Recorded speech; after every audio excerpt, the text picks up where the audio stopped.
Et on commence ce feuilleton avec Jean-François Copé qui veut sonner la fin de la récré. Le droit d'inventaire, le numéro 1 de l'UMP n'en veut pas vraiment et il s'en prend directement à Roselyne Bachelot. Je ne peux pas rentrer dans ces polémiques qui, pour tout vous dire, m'ont choqué. Encore une fois, j'entends Roselyne Bachelot, je sais qu'elle est très très amie depuis toujours avec François Fillon, réclamer un devoir d'inventaire alors qu'elle a été membre de ce gouvernement, avec le Premier ministre, avec tous les ministres, et avec des termes qui sont très critiques tout de même par rapport à ce que toute cette équipe gouvernementale a fait et dont je me sens solidaire.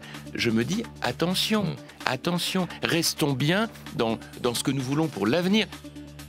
Bachelot, qui veut, elle, ce droit d'inventaire du sarkozysme, enfonce le clou, au contraire. Je suis terrorisé à l'idée qu'on puisse ne pas faire ce travail. Je vois d'ailleurs des voix qui, au nom peut-être d'affection que je peux comprendre, se disent il faut surtout mettre la poussière sous le tapis. Nicole Bricq, passer du ministère de l'écologie au commerce extérieur, punition ou simple évolution? Pour l'ancienne porte-parole Nicolas Sarkozy, Nathalie Kosciusko-Morizet, qui était sur BFM TV ce matin, mais les choses sont claires.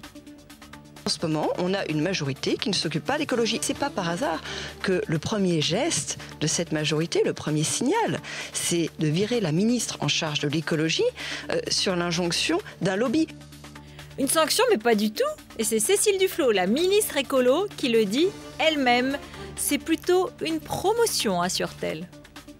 On a échangé très brièvement, oui, à l'occasion du Conseil des ministres, où, comme on avait déjà eu l'occasion de discuter ensemble des dossiers dont elle avait la charge, elle m'a dit qu'elle avait une promotion. Et que donc, une promotion. C'est ce qu'elle m'a dit. Et donc je pense qu'elle l'a vécu comme telle, elle a raison, c'est un sujet très important.